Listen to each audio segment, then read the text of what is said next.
we are starting to see the effects of mass deportation. And the crazy thing about it, Trump talking about bringing them back. Let's take a look at these videos. Wow. Where's the people? Silence. This is all because of the immigration law. Crazy. It's Friday, 11:45 a.m. And not one Mexican inside, not one food truck, no music, no tools going. The Hispanic workforce is pretty much gone out here. Our workers, the Hispanics, they will be up there. They don't want this to get wet. All those houses are sold, getting wet more than they have to and getting destroyed by the humidity. Well, they pay for them already. Usually these will be worked on every day, day in, day out. Ain't nobody working, not a soul. Yeah, so you guys are seeing it firsthand of what's going on, that these houses that used to be worked on 24/7 has come to a halt. And it's not just the Mexican or the Hispanic immigrants that's coming in working, that's been deported. It's a lot of other immigrants out there that has been deported or scared to go to work because of ICE rolling around, picking up all these immigrants and trying to deport them. Now, here's the thing. These contractors that you're going through, oh, I'm going to go through this American-made contractor. I'm going to hire them to build this house, build this road, build anything, right? Well, these American-made contractors are hiring or contracting out illegal immigrants to do the work. That's who work for these contractors. They hire them. And when they don't have no workers, they can't get anybody to finish these houses out. So even though, oh, you thought your house was American made, no, illegal immigrants built your house.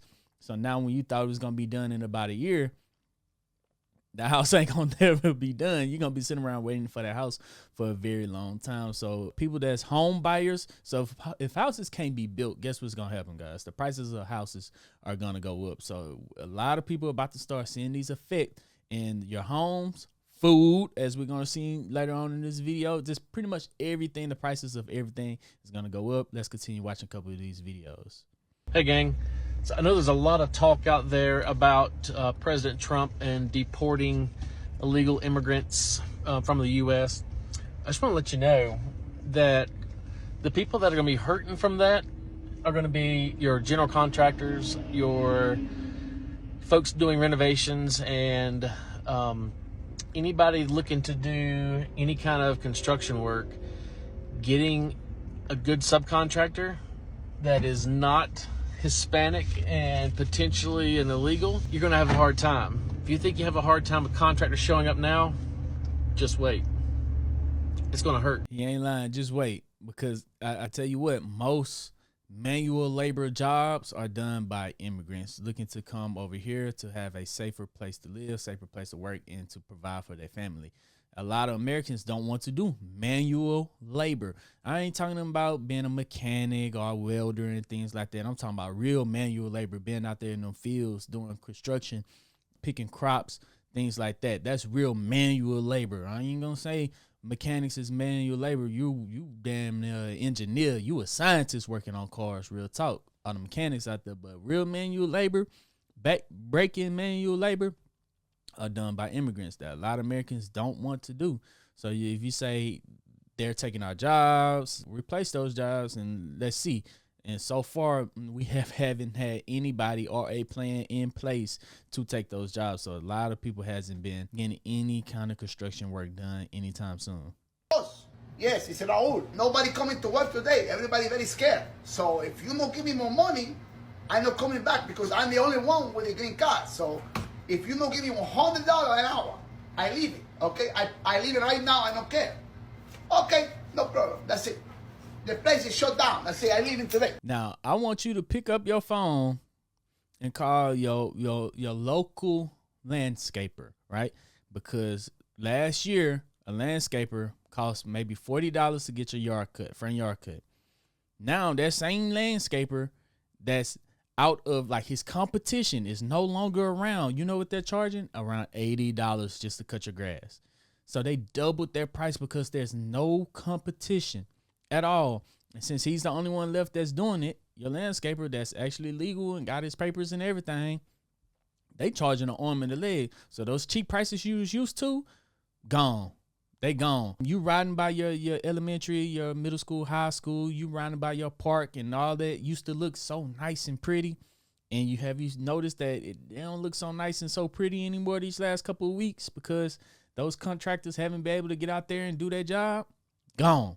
It's going to cost you, the taxpayers, to get somebody out there to fix that if it get fixed at all. So if the people that are still here that's not scared to work, and if they are scared to work, they're going to charge you an arm and a leg to do a job because they're scared that they're going to get caught. And if they're here legally, they're going to charge them an arm and a leg because they know that there's no other competition out there. So that's one of the effects that many Americans are starting to face in this economy. Jobs are immigrants taking from Americans? Because I hear a lot of they are taking our jobs. What jobs? The fields, completely empty. No one's showing up to work because they're scared to be deported. Crops are just rotten, sitting there rotten. And I don't see any Americans taking those jobs. Landscaping companies, landscaping crews, short staff because no one's showing up to work. Where are the Americans that wanted these jobs so badly that immigrants were taking away Where are they at? Where are they at? from you? Why are you not taking these jobs? They're available. And why are we only targeting the Latin immigrants? There's tons of immigrants in this country. There's Asians, there's Europeans, there's Russians, tons. But why only the Latin community? Why is it that that's the focus, the Latin community? Anyways, these jobs are available. They do pay minimum wage. You got to be out in the sun 10 to 12 hours a day. But they need to get done. And these are the jobs that Americans really wanted because these immigrants just took all their jobs. So they're available. You know, restaurants, construction companies, landscaping companies, tons of jobs available. I see hiring signs all over the place. So Americans that wanted these jobs, they're there. Somebody needs to do this, right? And these Americans wanted it. So those jobs are available for you now. Exactly. Those people that wanted to go work at hotels, all you Americans that want to go work at hotels and clean rooms, the jobs are really available. So right now, if you're looking for a manual labor job, you could really go find one if you're looking for one. So there's no excuse on why you can't find a job. You might not find a job that you want, but there's jobs out there. And if you're too good to go work at a hotel and be a waitress, not a waitress, but a room service person, cleaning rooms at a hotel, then I didn't see why you had to complain. But she did say that they was targeting Latin immigrants. That's true because that's the largest population of people that's immigrating illegally inside the United States. But they are definitely targeting everybody else. I seen that boy sending Canadians back. Hey, take your Canadian behind back. That's crazy. I used to live in Canada, but that boy he exporting Canadians. He exporting Chinese. If you not American, he find out, he gonna come get you. You know what I'm saying? ICE gonna come get you. But the thing is, they are actively targeting Latin America, Hispanics, right? They're actively looking for them because that's the largest population of immigrants to our country. They're not actively looking for Canadians. You know, you could look and tell if someone most of the time they're Hispanic. It's hard to look and tell most of the time if someone's Canadian until you hear them talk. Unfortunately, they do have a crazy accent from being up there, depending on where you're from, Montreal, Toronto, Canada, Edmonton, Alberta. You know your people if you're from up there. But basically, it's hard to tell, but it's easy to tell someone's Hispanic. It's easier to tell someone Hispanic. Some Hispanics kind of look American anyways. But, yeah, they are actively targeting Latin Americans, but he don't care where you're from. If you're illegal and he don't like you, he going to get rid of you. That's what ICE is doing at the moment. This is a public service announcement. I happened to be up moving around the city on today, and as I was moving around the city, I noticed that the landscaping didn't look the same because the workers that usually be out there making sure that there's no trash on the ground, making sure that the hedges are being cut very nicely, making sure that the flowers are looking really beautiful. They really look a mess. I happened to stop and I asked the lady there at the store, I said, what's happening with the landscaping on the outside? It really looks bad. She said because immigration was deported, they have no one to take care of the yard. There's no one that's going to take of that yard and make it look as beautiful and have so much pride in their work as these people did with this situation. So when we begin to start breaking them down and getting them up out of here and taking them out of America, please, we need you American people to go apply for these jobs so that we can continue to have and enjoy the beauty that we used to seeing when they were doing the work. So when you're going to deport them, they mean they have to hire you. All right, so we have some good news on the immigration front. It turns out that ICE can't actually hold the people that they are arresting or detaining, and they're letting a lot of them go. Turns out detaining and deporting 15 million people is really difficult. Ooh, 15 ICE has million. nowhere near the facilities to house all these people. I don't really think they had a plan in place. I don't think they had a plan in place. He gave them an order. They went to go do it. It was like, but boss, he was like, I don't care. Go do it. Get it done. And you can't hold that many millions of people. When that max, I don't know, that's crazy. So what's happening is that they are being detained, and then many of them are being released back into the United States. This is a reminder that the Trump administration is about bluster more than results. They make it look like they're doing a lot of things, but in reality, you have to look below the surface to see what's really going on. And this is good news, since some of these people clearly have done nothing wrong and they should be released. Like, no, these roundups are horribly immoral, and it's great to see that they are not working as intended. Let's hope this keeps them really slowed down and that they aren't really able to make much progress and people start yelling loud enough to make them stop. But this is yet another promise that they are not going to be able to fulfill. Big shock. So yeah, that user thought that it was immorally wrong for them to round up all these immigrants that done nothing wrong at all. I understand criminal activity, drug dealers, rapists. Yes, get rid of them, send them back. That's a very small percentage. A lot of people come over here that's trying to look for a better education, better life.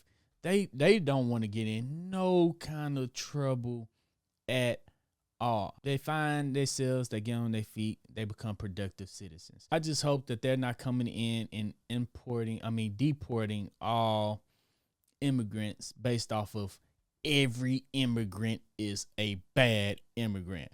When many, 95% of immigrants that come here really are here as a productive citizen of the United States, helping our economy grow inside the United States and benefiting us in many ways that you would not even come close to understanding. 95% of immigrants are here to help in many ways. The 5%, okay, I understand. You do something wrong, that was your chance. We caught you. We didn't know you was illegal, but now we know you're illegal. We got to get you out. But I hate that they're ripping families away from each other, dads away from the moms, moms away from the dads, and the kids away from. I hate that. So hopefully they figure out a real plan, but the plan they have right now is killing our economy. Farm workers might have a special way to work legally in the United States.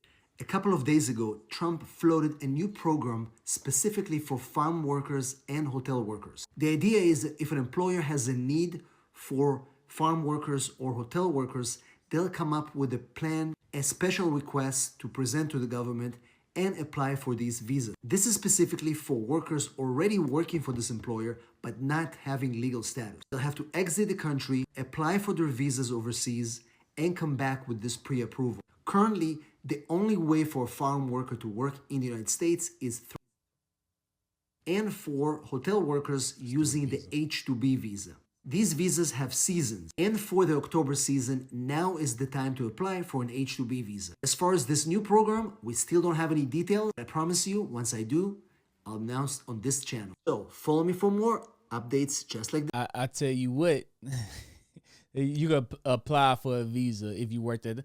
They don't care if you worked at that hotel or not. If you apply for this visa, they're going to say, all right, come on, we need workers. They don't care. These hotels don't care if you worked at this hotel previously.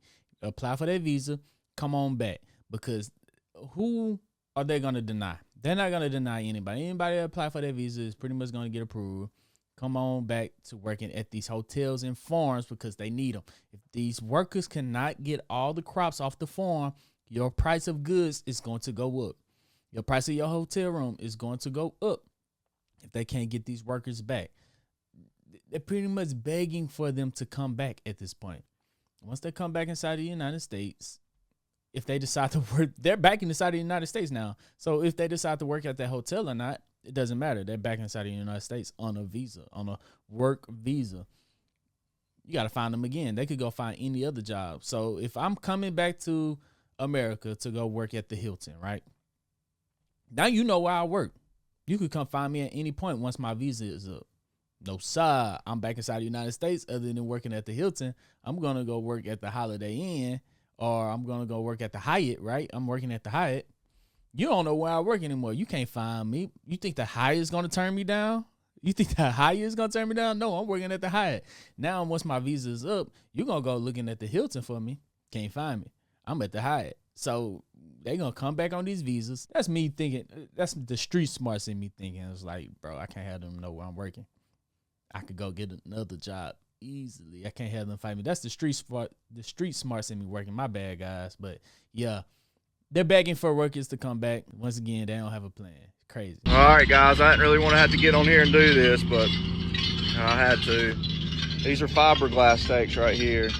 Those big, bulky stakes on the back of the truck, wooden stakes. I called 2 weeks ago to get a quote on these fiberglass stakes because we need some more stakes this year. I got a quote, 83 cents. I called the man this morning. I said, hey, I know these tariffs are crazy and everything going on. I said, what can you do me on those fiberglass stakes now if we needed a load? It's a 3-month ETA from time you place the order. He said, Taylor, he said, you don't want to hear this price and I'm about to give you. And I said, well, give it to me anyways. He said, each of those stakes now is going to be $1.74 a piece. Ooh, 80 cents to $1.74. He more than doubled the cost. So let's say if he was spending, oh my goodness, let's say he was spending $10,000 on steaks for the farm for the year. Now that's going to go to over $20,000 for the exact same thing that he was paying for a month ago. Oh, in just 1 month, you doubled the cost on certain things and that's just the steaks. Just imagine how much everything else is going to cost. And take a wild guess on who's putting these steaks in the ground, guys. Take a wild guess on who's putting these stakes in the ground. Let's keep watching this video. Well, you know, and I know both that we can't do that, and that's going to be impossible. So that's just to let you know a little bit of what we're going through out here on our farm and what farmers in general are going through. These tariffs, not the best thing for our country. I voted for Trump. Like deportation of immigrants, these terrorists is killing our country. Be prepared. Be ready. I made a video on this a week ago. When you go to the grocery store, and you're in a self-checkout line buying 10 items, be prepared for buying those 10 items for your bill to be up to around $175, $180, $200 at the self-checkout line, or $10, 10 items or less line, right? Don't go to that 20 item and less line, because if you got 20 items, you better be ready to spend $350. That is how much your groceries is going to cost. These homes that can't be worked on, they're going to have to hire somebody to finish these homes. Be ready for the prices of your house to go up. Double, right? The tariffs on everything, double. So if you're paying $250 for a house, now your house is going to be around $500K. Just like that. Boom, in a blink of an eye, just because of the tariffs. It's crazy. Guys, let me know down in the comment section, do you feel the effects of the mass deportation of the immigrants yet? Have you seen it visually? Have you experienced it money-wise, like at a store? Have the price of goods go up? Have the cost of your house gone up? Let me know if you experienced this of any change down in the comment section. I can't wait to read you guys' comments. If you made it into this video, go ahead and hit that thumbs up button, hit that subscribe button. Can't wait to read all you guys' comments. But other than that, I'm Zeke, bringing you Dream Green Conversations, and I'm out. Peace.